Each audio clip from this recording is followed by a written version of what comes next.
మనకొక సనాతన యోధుడు తిరుపతిలో ఆయన డిక్లేర్ చేసుకున్నాడు, నేను సనాతన యోధుణ్ణి, హిందువుల పక్కన నిలబడుతున్నా, హిందువులకు ఏదైనా జరిగితే నేను ఊరుకోను అన్నాం.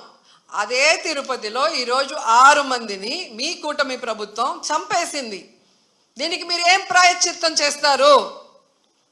చంద్రబాబు నాయుడుతో రాజీనామా చేయిస్తారా? మీరు బాధ్యత తీసుకొని రాజీనామా చేస్తారా? లేదా టీటీడీ చైర్మన్తో రాజీనామా చేయిస్తారా? హోంమంత్రితో రాజీనామా చేయిస్తారా? లేదా అందరూ కలిసి కట్టకట్టుకొని రాజీనామా చేస్తారా? మీ అందరి ఫెయిల్యూరే కదా ఇది. నిజమైన సనాతన యోధుడివైతే ఇప్పుడు రా, వచ్చి మీ ప్రభుత్వంలో ఎవరెవరి నిర్లక్ష్యం వల్ల ఇది జరిగిందో వారందరి మీద క్రిమినల్ కేసులు పెట్టించుకోండి. అంతేగాని ప్రమాదవశాత్తు జరిగిందని 194 BNSS పెట్టేసి చేతులు దులిపేసుకోవాలంటే మాత్రం వదిలే ప్రసక్తే లేదు అని కూడా